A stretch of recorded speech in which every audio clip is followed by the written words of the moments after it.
The comments and statements made within the show are the opinions of the commentators and their guests, have not been evaluated by the FDA, and are in no way attempt to diagnose, treat, mitigate, cure, or prevent any disease or illness. The contents of the show are not to be construed as medical advice. If you have a health condition or health concern, please contact a licensed, qualified healthcare practitioner.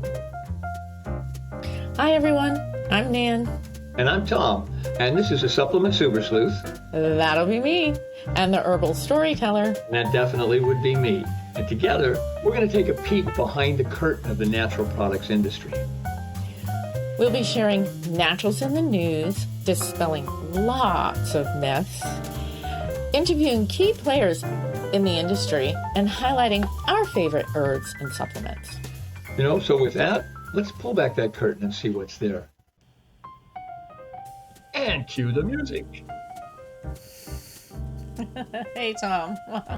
Good morning, good afternoon, and good evening. Roll into one. Hiya. Howdy. Howdy, yeah. Just how about, hey, how you doing? All right. We're all chipper and bright. We must have got good sleep last night. Well, we should hope so. Yeah, absolutely, because that's what we're talking about today, right? Yeah, we definitely are. We're talking about that after we do naturals in the news. So take it away. All right. So, what we've got here for naturals in the news, I've got something that really is, for me, is very disturbing. And that is the fact that it is, there's a study that was done that says basically only 7% of adults in the United States have what's called good cardiometabolic health. This was a study that came out by Tufts University, so big time study, that was published on July 4th of this year, 2022. And so when they say less than 7% of the adult population in the US has good cardiometabolic health, which they call a devastating health crisis requiring urgent action, what does it mean? Because I asked myself, okay, well, what does cardiometabolic health mean? Exactly. And what they did is they evaluated adult Americans across 5 different components of health levels. And those include things like levels of blood pressure, blood sugar, blood cholesterol, adiposity, meaning overweight or obesity, and the presence or absence of cardiovascular disease like heart attack, stroke, so on. And what they found was that only 6.8% of the U.S. adults had optimal levels of all 5 of those components as of 2018. Oh my God. That is a crisis. But was there an age for that? Do you know? Does it say? Well, what they did is they looked at adults, 55,000 people, age 20 or older. Wow. So check that out. I mean, that's age 20 or older. And even at 20 years old, there are, that's not skewing that you would expect that somebody in their 20s would have really good cardiometabolic health, and that would help skew it towards a more positive result. Yeah. But even with that age group in there, that was still only 6.8%. Oh, we're in trouble. And this was a study. Yeah, and this was a study that was done between 1999 and 2018. Okay, so literally what's going on here is that it's an indication of a very serious cardiovascular, cardiometabolic, like they say, disease rate that is happening in this country. And it's like people are becoming more obese, they have more cardiovascular disease. There's so much. And they said, and I'll quote this, researchers also identified large health disparities between people of different sexes, ages, races, and ethnicities, and education levels. For example, adults with less education were half as likely to have optimal cardiometabolic health compared to adults with more education. Mexican Americans had 1/3 the optimal levels versus non-Hispanic white adults. Wow. Additionally, between 1999 and 2018, while the percentage of adults with good cardiometabolic health modestly increased among non-Hispanic white Americans, it went down for Mexican Americans and other Hispanic, non-Hispanic, Black, and other adults of other races. So, it's just another indication, interestingly enough, of how our society and how our whole culture has, our intake of food, our, like we're talking, our sleep processes, everything else is leading to a whole society that is less healthy than it was even in 1999. It's really it's shocking. And I was also reading an article about food deserts. That's a real thing in the United States, like in areas where you have populations of Hispanic Americans or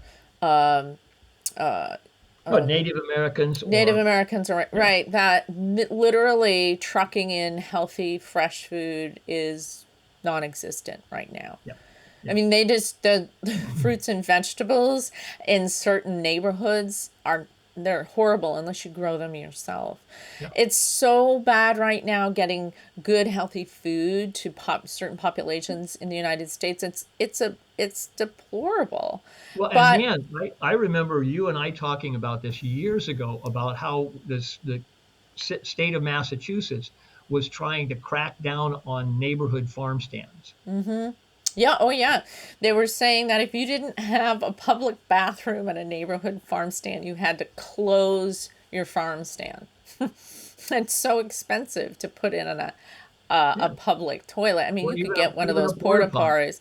They're Yeah, really expensive, and a lot of farmers just don't have that kind of money. So a lot of farms close just on that detail alone. exactly. And yet those were little, like you're saying, islands of good food in a desert Exactly. of bad food. Way true. Well, 100%.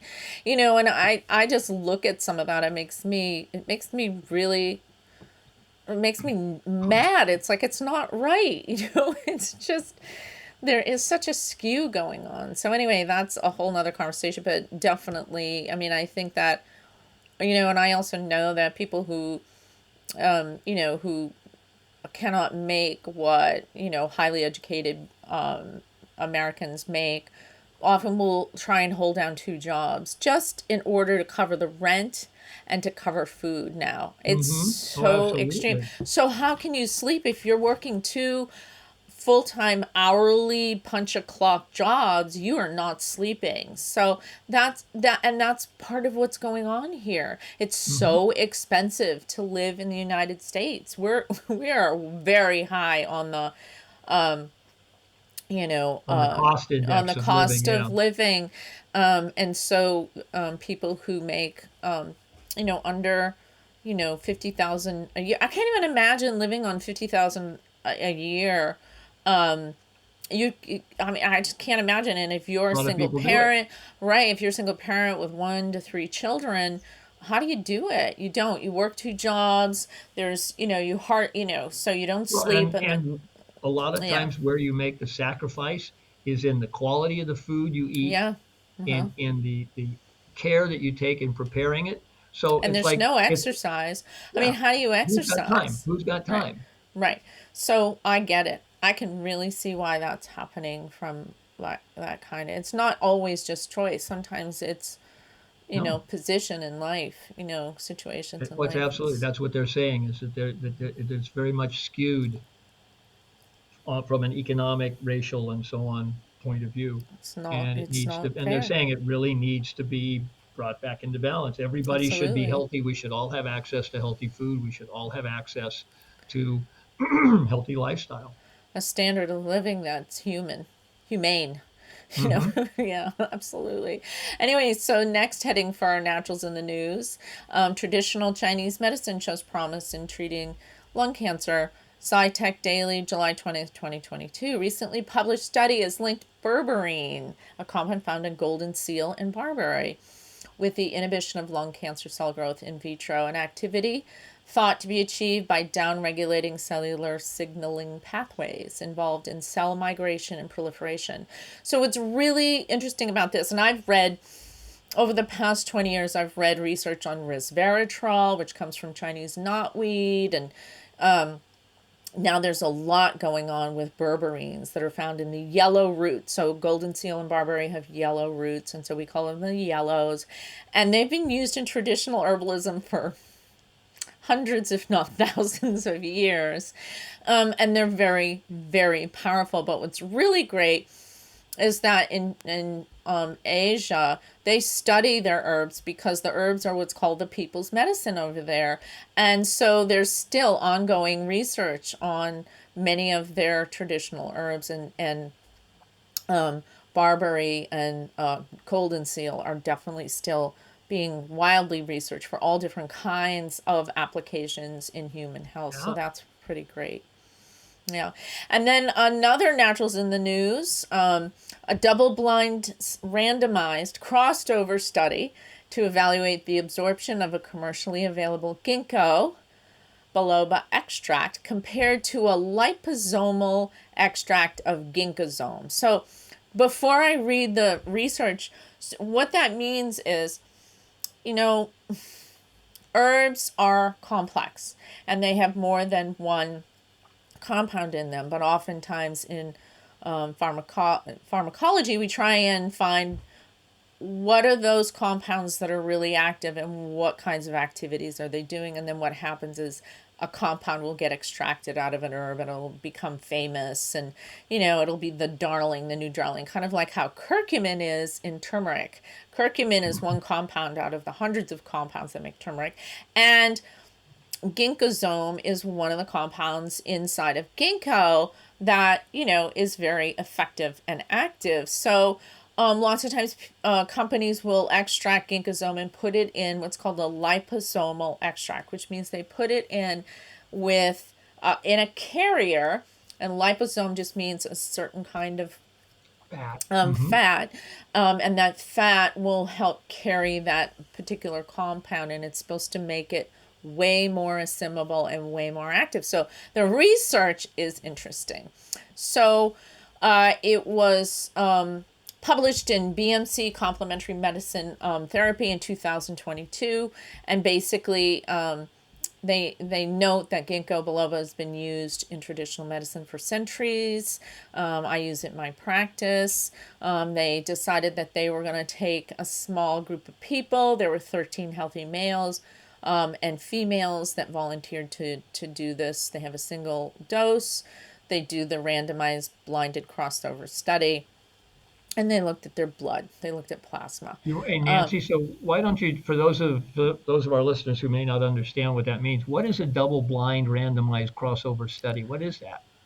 It means basically that nobody knows what they're taking, and the also the people that are giving the dose don't know what they're giving. So it's crossed over, meaning they absolutely, so on either end nobody knows. So it's very blinded, and so it's a really high level study. Although this is just a small sampling, so I would say that it's kind of a feasibility study. So they're looking to see, is there feasibility in spending a lot more money to look at this even further.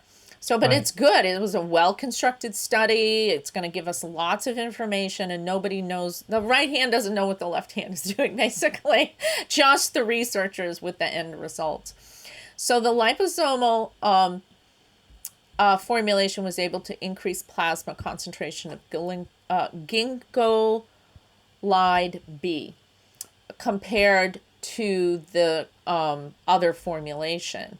So the novel liposomal formulation is safe in humans and demonstrates a superior absorption to just the ginkgo biloba that's extracted in the traditional method.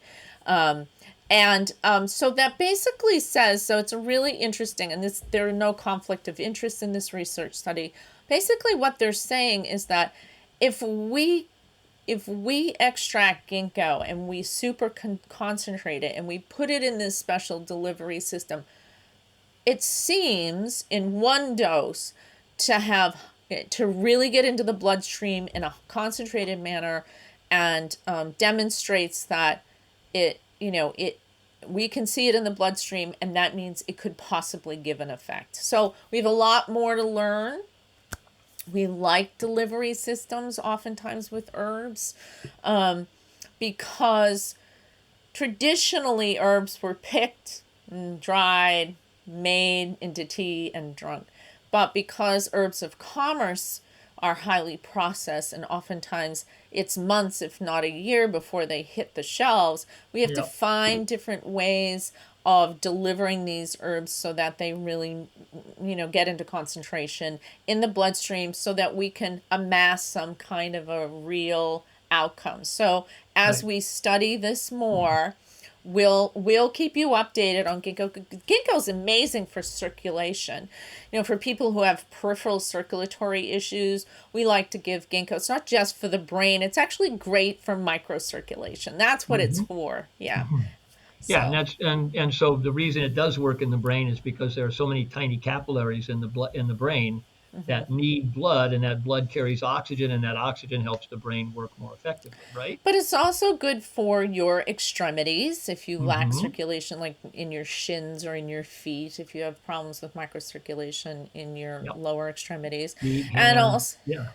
and also for your sexual organs. So, Precisely. So precisely. just slip that one in, yeah. So, okay, more All naturals right, in the and news. and then this one is just a little tidbit that I find really exciting because I've quite a bit of history with Hawaii, with the islands of Hawaii. Lived there for 10 years and did a lot of organic farming there and things like that. And this is a project that was awarded by the National Science Foundation to the University of Hawaii to photographically digitize thousands of rare and native plant specimens from the Hawaiian Islands and the greater Pacific Rim, literally up to about 55,000 plant specimens that they have now they've got them in the museums and in the preservatories, if you will, of the universities and so on, but they're going to be digitally categorized rather than just be physically there. And some of these are extinct already. Which is really sad to think about the number of plants that were indigenous to Hawaii that have, because of the encroachment of what we would call civilization, um, has completely eradicated some of these plants, some of which were absolutely beautiful. Lots of flora and fauna on the Hawaiian Islands is no longer there just because of the presence of humans who are not as respectful of the land as the original Hawaiians were when they first landed in there.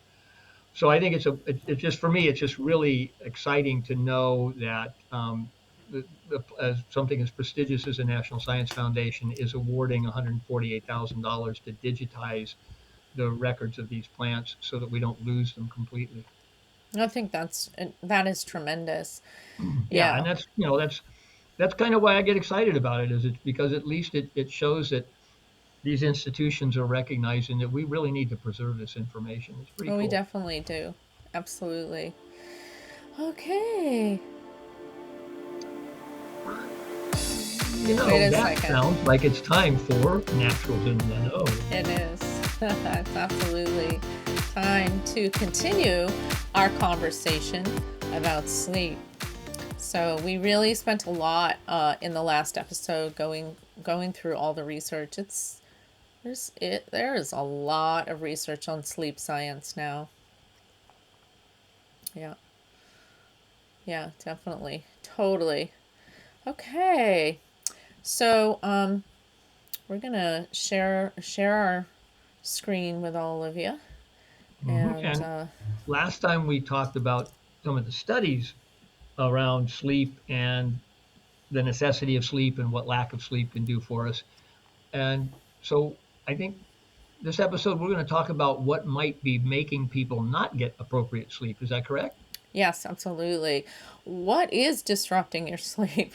So, when you're a little child, sometimes you just lay down your head, you fall asleep, you wake up, and you bounce. Oh, at least this is what I remember when I was a child. I would wake up, literally bounce out of bed, throw on my sneakers, run outside. I slept.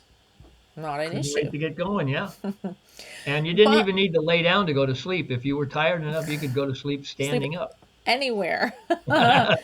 But there are children who don't sleep like that, and there are quite a few adults now who don't sleep like that too. So you're probably wondering, what is it? Which part of your sleep needs support? And maybe you might be thinking that underneath some of your health challenges, there's that undiagnosed sleep issue, and that might be true. Absolutely. So we're going to kind of walk through these things.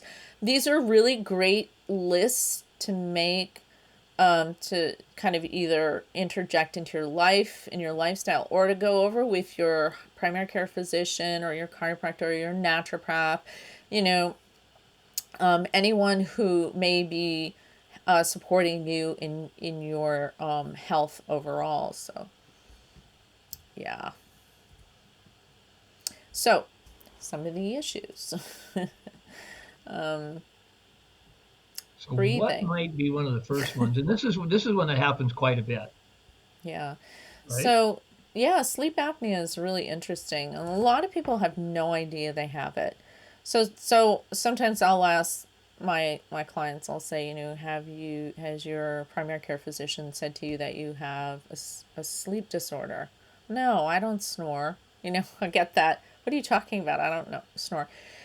You may or may not have sleep apnea with snoring. So,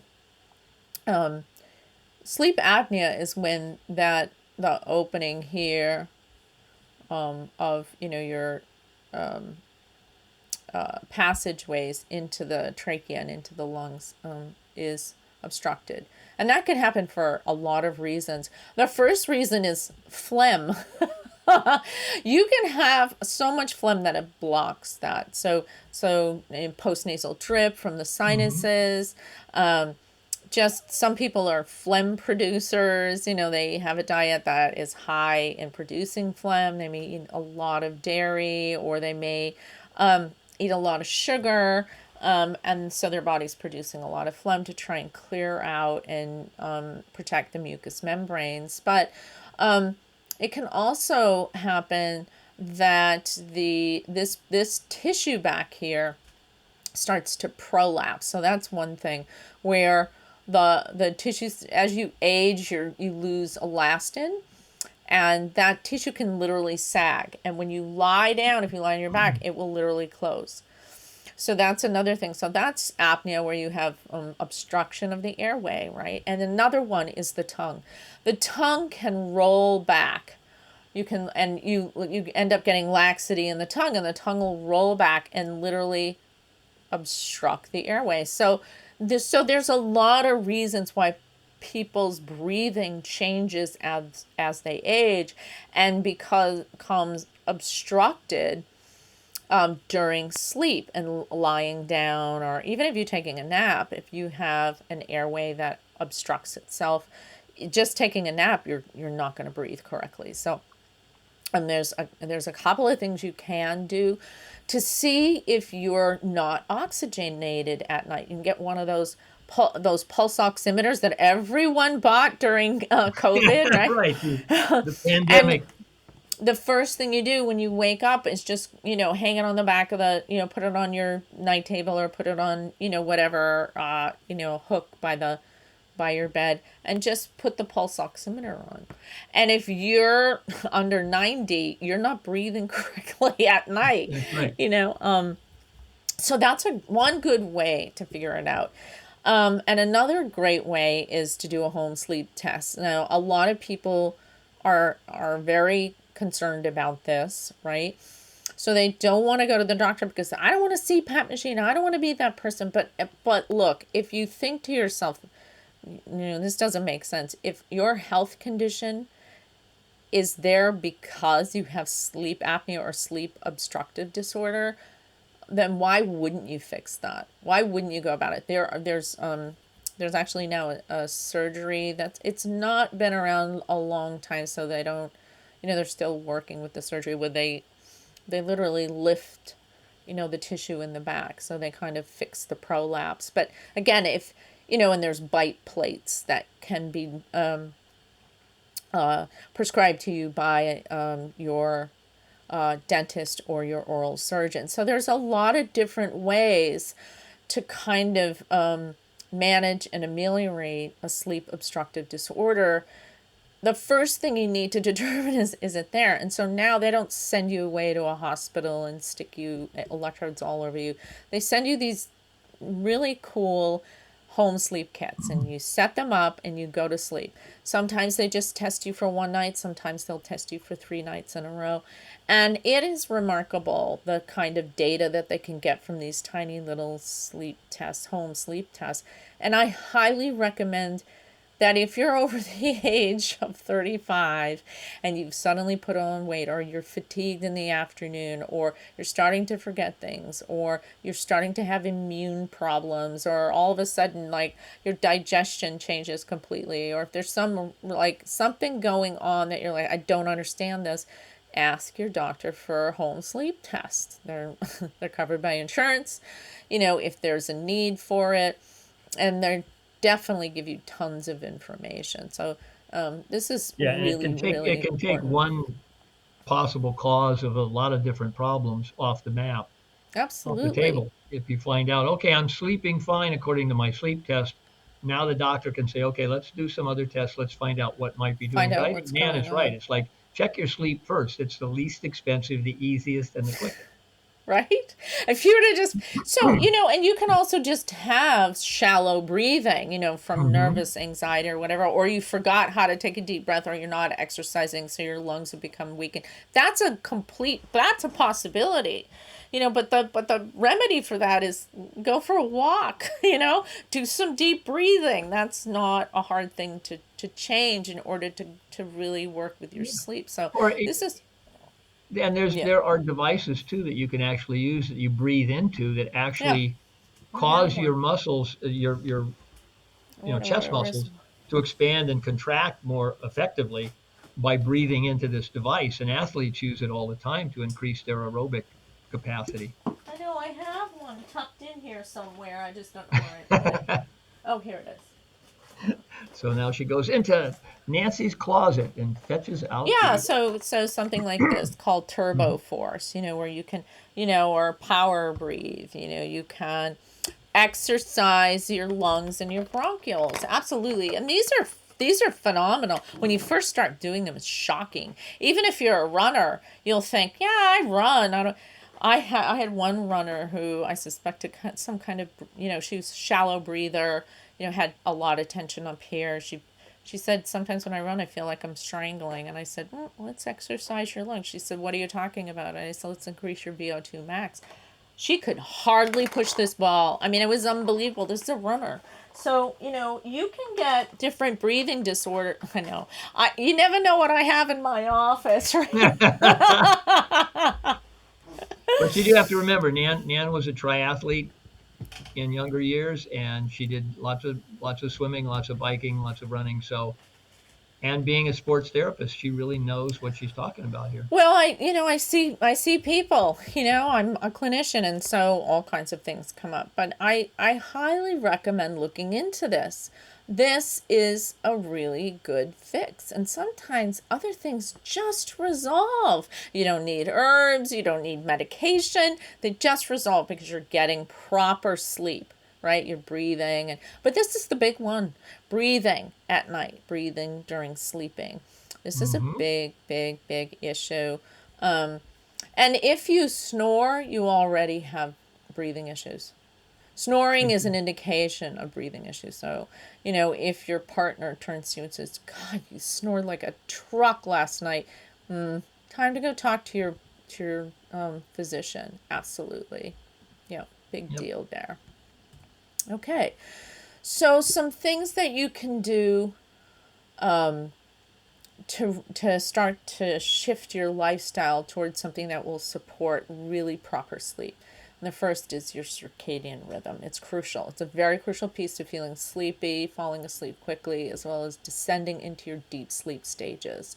Our body isn't trained to the sun.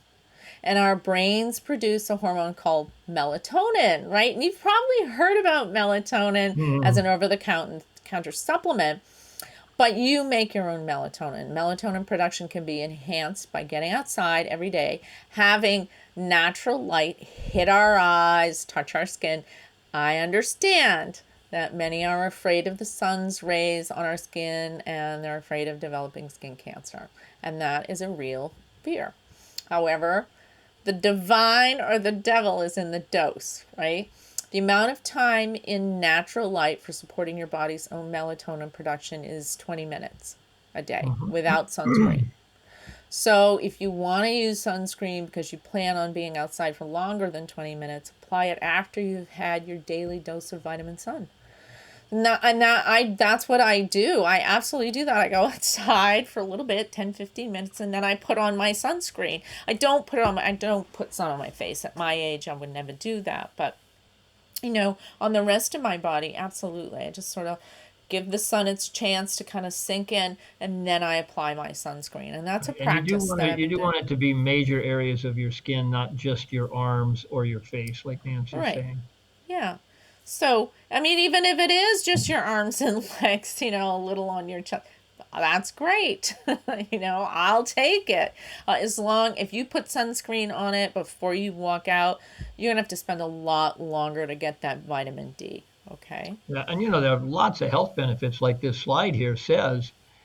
Literally, I mean, the biggest one is if you're getting enough sunlight, you're going to get vitamin D, and that's going to help prevent vitamin D deficiency. And interestingly enough, a huge portion of the population in the United States and in North America, for that matter, are vitamin D deficient.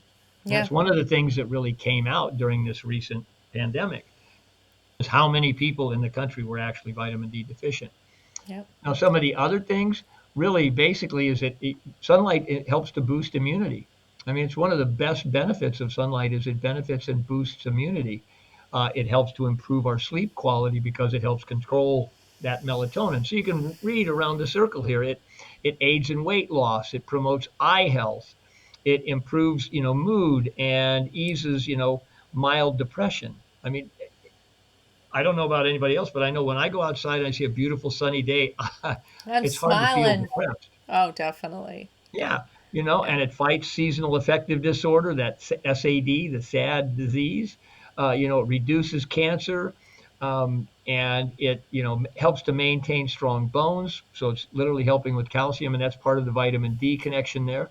It heals some skin conditions. So literally, people get afraid, oh, I don't want the sun on my skin, but it can actually heal skin conditions, So, and it like lowers blood keratinosis pressure. pilaris, KP, keratinosis Yeah. pilaris, you know, get get out in the sun a little bit, without Exactly. sunscreen slathered on for at least 20 minutes. Just 20. I'm begging for 20 minutes. And then That's put your all we ask. sunscreen Yeah.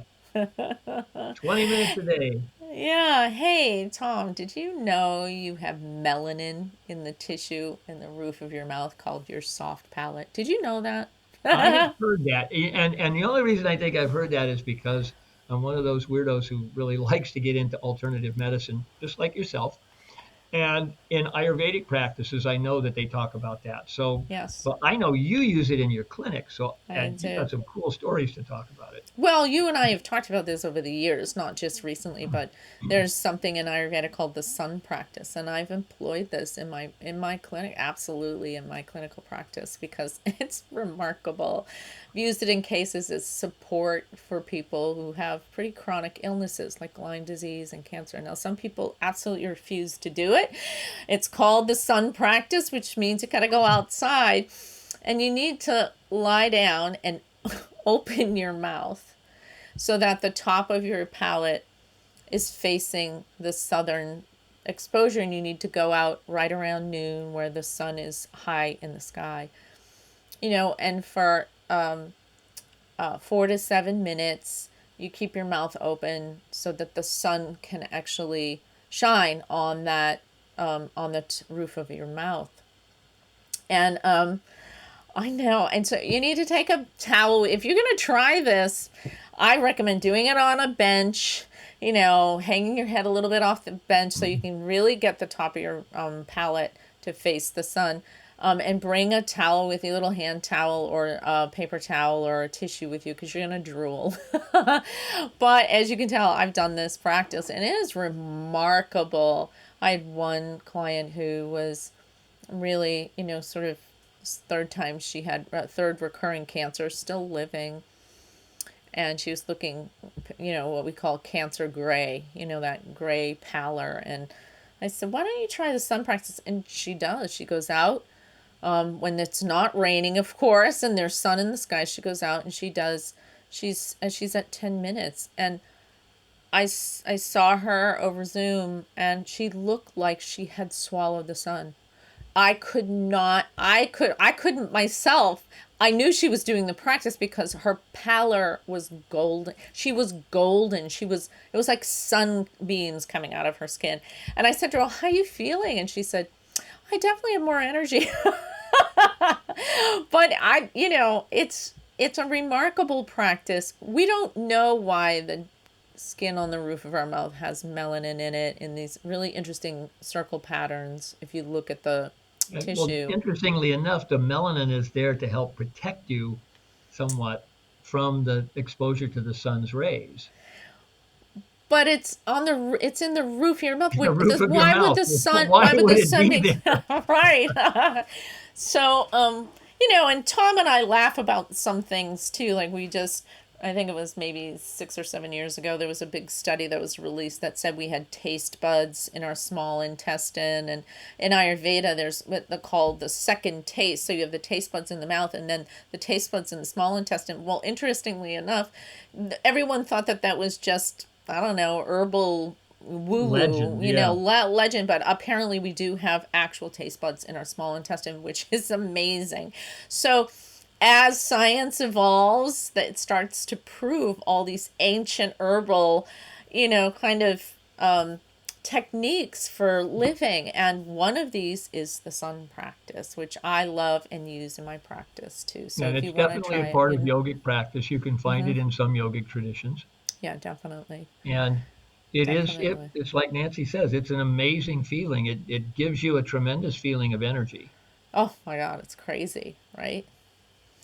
So another reason for sleep disruption is discomfort, pain, discomfort, right? Sometimes it's directly related to your pillow and or your bed and the posture you sleep in. So this is really important. In choosing a bed, if you sleep for 7 to 8 hours a night, do the math. You spend half of your life in bed, and so do your children. So you know, is it more important to have a really well made bed, a bed that suits you, your body, your constitutional type, the temperature of your body, or is it more important to have a gigantic, wall to walls, TV?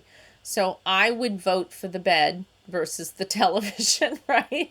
Some of you would disagree with me, but I think it's really important, and I'm going to underscore. Please make sure you have a bed that supports your body, and make sure your pillow also allows your neck to remain in a neutral position. Remember that all beds lose their effectiveness around year 10. Some of them claim to last Lifetime, for yeah. 15 to 20 years. I haven't found that over the past 30 years. I've not found that to be true.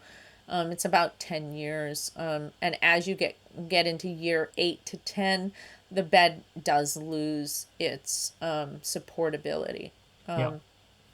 And you need to change your pillow 8 months to a year. Now, a lot of people get very attached to their pillow. And so it's really important that you find the right kind of pillow for the position that you sleep in, whether you're a side sleeper or a back sleeper Yeah. or a stomach sleeper. It's not good to sleep on your stomach. It hurts your neck. It obstructs your ability to breathe. And some people are allergic to goose feathers and other types of materials. So you need to find a hypoallergenic material. You need to find the right kind of thickness for the position that you sleep in. And if you're a side sleeper, you absolutely need to bolster in between your knees, and make sure that your hips are even and equal when you sleep on your side. That's a big deal because you can end up with hip and knee pain, which causes you to wake in the middle of the night. You're like awake and you're thinking, I'm just restless, or the bed feels hard, and you don't hmm realize that you're actually in pain because it's sleeping position. So, do you have anything else to say about that, Tom? Because I Well, know you always. having tried numerous different pillows throughout the years, constantly looking at it's the quest for the perfect pillow. Mm, And they have, now you can find a pillow for almost every way that you prefer to sleep. And I have found that it makes a huge difference in how deeply you can let go and relax. Because part of it is if your muscles are in tension while the rest of your body is trying to sleep, but you've got this bad posture, bad sleep posture, you wake up feeling fatigued because you had muscles that have been fighting against that all night. Yeah, So absolutely. I think this is a huge portion of what can help you sleep better and what helps you sleep much more poorly. And it's worthwhile testing things. Like, Yeah. say to yourself, okay, for the next month, I'm going to test beds. I'm going to go to different places and test beds and test pillows. And I'm really going to make a concerted effort. Different kinds of bolstering, like body Mhm. pillows and whatnot. Make a concerted effort to get your bed and pillow right for you. Well, and So if you're going important. to spend money on a good pillow, spend money on a pillow that has a guarantee that will let you Yeah, say, okay, I've tried this pillow for 30 days or I've tried this pillow for 15 days and it's not working. it's not They'll working, give you your right? money back. That's a Absolutely. reputable dealer. If they're like, well, too bad you bought it, just learn to sleep on it. Don't bother to spend your money to begin with. Yeah, absolutely. This is a biggie, actually. I find that a lot of pain issues, like neck and hip pain issues, go Mhm. away with proper, um, proper bed and proper pillow. So, Well, like we were showing earlier on the slide earlier, a lot of issues with the sleep apnea and the snoring and so on can also be related to pillows. the pillow, exactly. So, Mhm. sometimes the pain is related to muscle and soft tissue tightness, and although it's considered poor sleep hygiene to exercise aggressively less than 3 hours before bed, gentle stretching, rolling out on a foam roller, or gentle yin, Y-I-N, yin yoga can help to reduce comfort and ease you into sleep. And some other sources of pain can be GERD or intestinal distress. It becomes a bit of which came first, the chicken or the egg story. But my advice to anyone who's trying to untie the knot of what's causing my sleep to be disturbed, seek a really good holistic practitioner to help you figure out Mhm. that source, because a lot of us are trained in helping people with sleep hygiene. A couple of sleep yoga poses. These are fabulous and they really work. I've tried them. It just kind of gets you a little looser before you go to sleep. And I'll get on the floor with my dogs and do a few of these, and it just does the trick. It's Yeah, just the so dogs great. love it when she does that. They jump all over me. They think I'm down there to play. And so I play a little with them and I do some yoga poses. And then they go out for their business, and then up to bed we go. So they love the yoga, the 8 yoga poses before sleep. They think it's yay, so funny. We're going to talk about rules of healthy sleep. Now, this is the real sleep hygiene slide. And working on your sleep hygiene, you need a journal. First of all, you got to write down. There's so many things that you have to think about. At first, you really just need to say, okay, what have I done and what haven't I done? Like, I got the right bed, I got the right pillow. I'm still really struggling. So what else is there, right? And that will really give you a concise reporting guide to give to your healthcare providers. It's it's it's really important to pay attention to the following: temperature Mm. in your bedroom. It needs to be cool. But I know some people are like, it's too cool. My feet are cold, and so coldness will wake you up. Too cold, you'll wake up. Too hot, you'll wake up. So it's like Goldilocks and the The Three Bears. Goldilocks effect. Yeah. That's right. It's got to be just right. It needs to be dark. Okay. It absolutely needs to be dark. And that for some people is just a huge challenge. I live in a town, we do not have street lights. And so when the lights are out, when it's nighttime, it's so dark in this town. We literally can see the stars here, Yeah. which is saying something, in Metro north of Boston. So it's spectacular to go outside and not have invading light sources. But if you are in a city, you have to figure out how to get that room dark. And I highly recommend shades that Darkening darkening curtains. darkening curtains or darkening shades. They really work. They can keep the room dark even into the morning hours. Again, the right pillow, the right bed. disengaging from your day's hectic or stressful situation. Very important. A little meditation. Try and disengage. That's the best way to say. Going to bed at the same time, that helps a lot. Mm-hmm. So, I get up early. It's dogs, 5 o'clock in the morning. So it's 9 to 5. That's 8 hours. If I get to bed lights out at 9, and if I sleep through the night, I get 8 hours. Does that happen every night? No, it's sometimes more like 9:30, or sometimes I get there, but something wakes me in the early morning hours and my Mm-hmm. mind's going. So I think it's really, really important, though, for sleep hygiene is to get yourself to bed at the same time, just like you do with your children. You got to keep doing it as you get older. Stop drinking coffee by 1 p.m. for most people. Some people have to stop by 11 a.m. And 1 cup to 2 cups for a 150-pound person is maximum. Yeah. Okay, so And, really and important. that's because caffeine has a half-life. Yes, And it's literally, I think it's 6 to 8 hours. it's It's six to you've eight still got hours. 40% of the caffeine still coursing through your body. Very good stat. Isn't that crazy, people? Exactly. Don't eat your heaviest meal at night. All right. Your heaviest meal should be in the middle of the day, or breakfast, either one, choose. But, in Europe, your big dinner is, at lunch. They Yeah. eat dinner at lunch, and then they have like a little soup or a little fruit or a little cheese and fruit, 3 hours before they go to bed. And then they don't eat from the time they have their little snack, which they call supper, right? They don't eat from there to the time they go to bed. That could be 3, 4 hours. In America, I know people who eat and then go to bed. How the heck are you going to sleep? All right? It's not happening. And reduce or eliminate alcohol in the evenings, especially the late evenings. I think this slide does it all. I love this slide, air And temperature. one of the things it talks about bright light, as a don't do. Well, not only bright light, but if you go down below that at the bottom of that same Oh, column, right it says here. Yeah, gadgets and televisions. The, yeah. the light wave, the frequency of the light wave that comes out of those televisions or the phones, it's a blue light. And that Mm-hmm. blue light, you hear about the sunglasses that are blues blockers, right?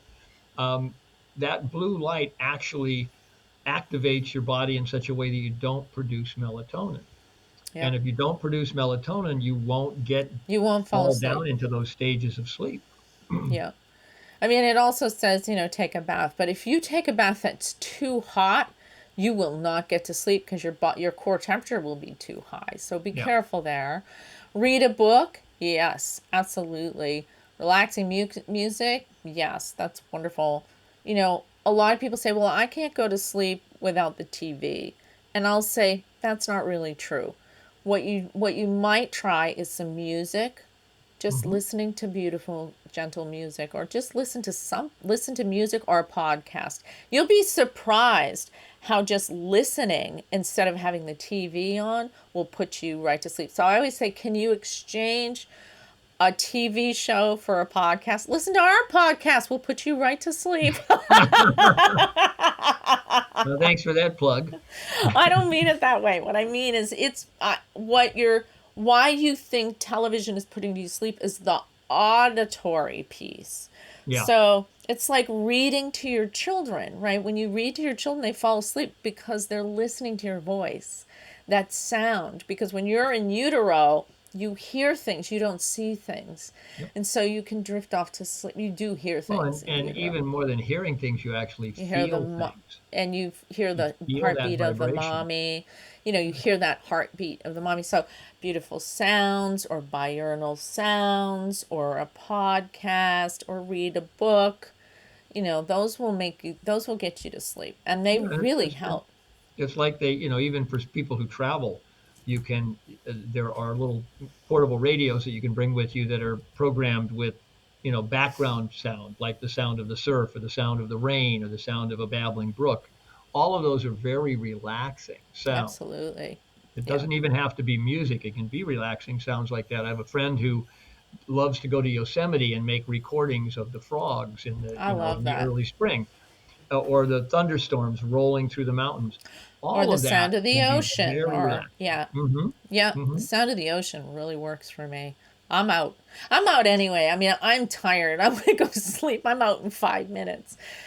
So great. All right. Well, And you can see the one other thing in the upper right hand corner there is try to disengage from things that are causing you stressful thinking at least an hour or so before you go to sleep. That's why the reading the book, taking an evening walk, relaxing music, those aren't stressful. If you stress yourself over, oh, I've got to get this one more thing done and I've got to this and I've got to that, you're not going to get good sleep.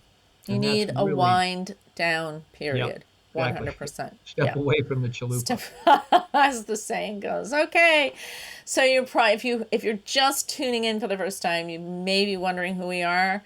I'm Nan, and this is Tom, and I'm the supplement super sleuth, and And Tom I'm the is the herbal herbal storyteller. storyteller, and Tom goes all the way back to 1970 in Hawaii, where he was an organic farmer and worked with local practitioners making fresh organic juices for their patients. And since then, for the past 30 years, he's worked for very large, well-known companies as herbal educator and trainer in the natural products industry. He's also from a bee family, the family Dadant. His great grandfather created the modern day beehive. So he knows a lot about bees and is a lover of bees and cares for his bees. And we'll at some point talk about that. So, And I'm going and to let Nan talk about herself because she no, does you more you things. do No, it. you do more things than I can even keep track of. Oh, it doesn't matter. You can just No, it doesn't matter. She's actually been a complementary and alternative health care practitioner and run an herbal clinic for more than 30 years. She's a certified member of the American Herbalist Guild, which is a true European style guild of herbalists who um, you have to go through some pretty heavy duty education and pass a lot of tests and prove your competency to become registered as an RHAHG, registered herbalist with the American Herbalist Guild. And she has over 30 years of focusing on difficult to treat conditions. And she's also been a spokesperson and an educator for some very major players in the natural products industry for the past 27 years. It's one of the reasons that we work so well together. We spent 10 years together training. She was working training on the together. supplement edge of one company, and I was training on the herbal side of the same company. And we just realized that we have a lot of synchronicity and simpatico, if you will, of how we look at herbs and supplements and how the body works. And it's been my pleasure to know Nan for over 12 years now, and I can tell you she really knows what she's talking about. She's very, very educated, and it's my pleasure to be Thanks, with her Tom. on this supplement super sleuth and the herbal storyteller here. So Yeah. And we'll be doing this podcast twice a month, or it's really every other week. We share our perspectives of natural health and healing. These are definitely a lot of our opinions, although we do support with research. And we'll also be interviewing key people and thought leaders in the natural products industry so that you get to hear their knowledgeable perspectives. And if you don't mind, please subscribe to and like our Facebook page, our Instagram, or our YouTube. You can watch the videos on YouTube, although I don't know, they're kind of boring. maybe TikTok. TikTok, we have TikTok too. So please share our podcast with interested friends and family, and let us know if there's something you want us to talk about. Add comments on any of the social media sites, and let us know. We'd love to share whatever you're interested in. So, and with that, we'll say Stay healthy sayonara. out there, folks. Yes. Bye. Okay, everyone. Until next time, I'm Nan. And I'm Tom. We'll have more great topics and guests in the very near future. So join us right here in 2 weeks as the Supplement Super Sleuth. And the herbal storyteller take another deep dive into the fascinating world of the natural products industry. See you later.